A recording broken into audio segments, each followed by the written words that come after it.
सभी का स्वागत है आज के इस खास विश्लेषण में। आज हम बात करने वाले हैं 16वीं सदी की एक बेहद कमाल की रचना के बारे में, कड़बक। मलिक मोहम्मद जायसी जी द्वारा लिखी गई यह ऐतिहासिक कविता आज भी कितनी प्रासंगिक है, चलिए इसे गहराई से समझते हैं। चलिए एक बहुत ही बुनियादी सवाल से शुरू करते हैं। क्या शारीरिक कमियां किसी इंसान की प्रतिभा या उसके टैलेंट को रोक सकती हैं? बिल्कुल नहीं। कड़बक इसी सोच को पूरी तरह से तोड़ता है। ये बहुत ही खूबसूरती से स्थापित करता है कि इंसान के आंतरिक गुण और उसकी प्रतिभा किसी भी बाहरी शारीरिक कमी से कहीं अधिक शक्तिशाली होते हैं। जायसी जी ने खुद अपनी ही स्थिति का उदाहरण देकर इस बात को सिद्ध किया है। तो आइए सबसे पहले मिलते हैं इस महान रचना की रचयिता मलिक मोहम्मद जायसी जी से और उनकी ऐतिहासिक परिचय पर एक नज़र डालते हैं। जायसी जी 15वीं और 16वीं सदी के बीच के एक बहुत ही प्रतिष्ठित और महान कवि रहे हैं। ये मूल रूप से अमेठी के पास एक जगह है जायस, वहां के रहने वाले थे और इनके पिता का नाम शेख अमरेज था। पद्मावत, अखरावट और आखिरी कलाम जैसी इनकी महान कृतियों ने इन्हें इतिहास के पन्नों में हमेशा के लिए अमर कर दिया है। अब बढ़ते हैं कविता के पहले और बहुत ही खूबसूरत रूपक की तरफ, दागदार लेकिन चमकदार चांद। यहाँ ये जानना दिलचस्प है कि जायसी जी की केवल एक ही आंख थी, लेकिन उन्होंने अपनी स्थिति को कैसे देखा? उन्होंने इसकी तुलना सीधे चंद्रमा से की है। एक तरफ चंद्रमा में दाग है ना? लेकिन क्या वो दाग उसे पूरी दुनिया को रोशन करने से रोकता है? बिल्कुल नहीं। ठीक उसी तरह एक आंख होने के बावजूद जायसी जी कहते हैं कि उनके काव्य के गुण और उनकी प्रतिभा पूरे संसार को प्रकाशित कर रही है। यही नहीं, उन्होंने अपनी तुलना आसमान में चमकते शुक्र तारे से भी की है। अनगिनत नक्षत्रों के बीच शुक्र तारा जैसे अपनी एक अलग ही और विशिष्ट चमक बिखेरता है, ठीक वैसे ही कवि ने अपनी उसी एक आंख से इस पूरी दुनिया को इतनी भलीभांति समझ लिया है कि वे साहित्य के आकाश में बिल्कुल अद्वितीय रूप से चमक रहे हैं। चलिए अब एक और शानदार उदाहरण देखते हैं, विशाल खारा समुद्र। यहाँ बताया गया है कि कैसे एक कमी में भी महानता छुपी हो सकती है।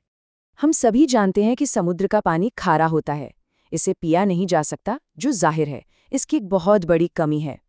लेकिन जरा सोचिए, क्या बिल्कुल इसी खारेपन की वजह से ही समुद्र इतना विशाल, असीमित और अपार नहीं है?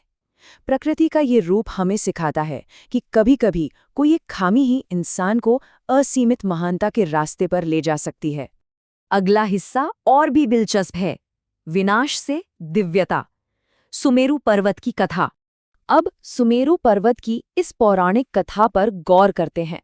जायसी जी यहाँ समझाते हैं कि जब तक भगवान शिव के त्रिशूल से इस कठोर पर्वत पर जोरदार प्रहार नहीं हुआ, इसे नष्ट नहीं किया गया, तब तक ये आसमान को छूने वाले शुद्ध सोने के पर्वत में तब्दील नहीं हुआ था। मतलब जीवन में आने वाली अपार चुनौतियां और प्रहार ही अक्सर हमें अंदर से मूल्यवान बनाते हैं। बिल्कुल इसी से जुड़ा है हमारा अगला विषय, आग, सोना और संघर्ष। कैसे संघर्ष से पूर्णता मिलती है? इसे समझने के लिए एक सुनार की प्रक्रिया को देखते हैं। ये हमारे संघर्ष को बहुत ही सटीक और शानदार तरीके से दर्शाती है।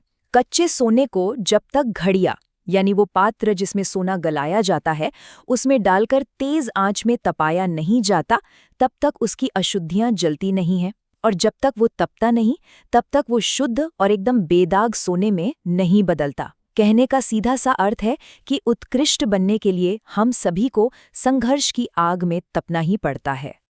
अब आते हैं कविता के सबसे गहरे और अंतिम रूपक पर, निर्मल दर्पण, यानी कवि की शुद्ध दृष्टि। यहाँ जायसी जी अपनी एक आंख को किसी शारीरिक कमी के तौर पर बिल्कुल नहीं देखते, बल्कि वे कहते हैं कि उनकी वो एक आंख एक आईने की तरह बिल्कुल निर्मल और स्वच्छ है, ठीक एक साफ दर्पण की तरह, जिसका काम है बिना किसी भेदभाव के सिर्फ और सिर्फ सच्चाई दिखाना। वो आंख सत्य को उसी रूप में प्रतिबिंबित करती है जैसा वो है। और इस बेदाग शुद्धता का वास्तविक परिणाम क्या होता है? इसका असर ये होता है कि कवि की इस दर्पण जैसी निर्मलता और उनकी अपार प्रतिभा को देखकर बड़े बड़े और बेहद सफल लोग भी पूरे आदर के साथ उनके चरणों में झुकते हैं। वे उनके बाहरी शारीरिक रूप को नहीं, बल्कि उनके निर्मल गुणों और उनकी स्पष्टता को नमन करते हैं। तो आइए इस बहुत ही सशक्त विचार के साथ आज का ये विश्लेषण समाप्त करते हैं। सोचिए, यदि 16वीं शताब्दी का एक कवि अपनी शारीरिक कमियों के बावजूद केवल अपनी प्रतिभा के दम पर पूरी दुनिया का दिल जीत सकता है, तो ऐसी कौन सी बात है जो किसी भी इंसान को उसकी असीमित संभावनाओं तक पहुंचने से रोक सकती है? सच तो यही है कि असली पहचान इंसान के गुणों से होती है, न कि उसके रूप रंग से। इस प्रेरणादायक विश्लेषण में साथ बने रहने के लिए बहुत बहुत धन्यवाद।